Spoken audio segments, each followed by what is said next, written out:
ಯಜಮಾನ್ರೆ ಯಾವ ಊರು ನಿಮ್ಮದು? ಯಾವ ಊರು? ಹಾಂ, ಬೇರೆಟ್ಪಲ್ಲಿ ಒಲಗಮಾದಿ ಹತ್ರ. ನಿಮ್ಮವ್ರಿಗೆ ಯಾರಿಗೆನ ಕರ್ಕೊಂಡು ಬರಬಾರ್ದ ಯಜಮಾನ್ರೆ? ನೋಡಿ ಯಾವ ಥರ ನೀವು ಕಷ್ಟ ಬಿದ್ದು ಹೋಗ್ತಾ ಇದ್ದೀರಿ. ಹಾಂ ಹಾಂ, ತುಂಬ ಕಷ್ಟ ಬಿದ್ದು ಹೋಗ್ತಾ ಇದ್ದೀರಿಲ್ಲ. ಹಾಂ, ಆ ಪರಮಾತ್ಮಗೆ ಕರುಣ ಬರಲಿಲ್ಲ ನಿಮ್ಮ ಮೇಲೆ. ಹಾಂ,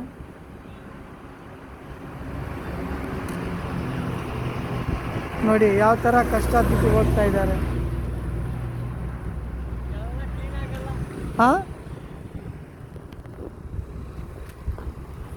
ನೋಡಿ ಜಮೀನಿಗೆ ಕೇಸ್ಗೆ ಬಂದು ತುಂಬ ನೋವು ತಿಂದ್ಕೊಂಡು ಹೋಗ್ತಾ ಇದ್ದಾರೆ. ಬೆಳಿಗ್ಗೆ 10 ಗಂಟೆಗೆ ಬಂದಿರ್ಬೋದು ಯಜಮಾನರು, ಇವಾಗ 2 ಗಂಟೆ ಆಗ್ತಾಯಿದೆ. ನೋಡಿ ಈ ಥರ ನಡ್ಕೊಂಡು ಹೋಗ್ತಾ ಇದ್ದಾರೆ. ನಮ್ಮ ಭಾರತ ದೇಶಕ್ಕೆ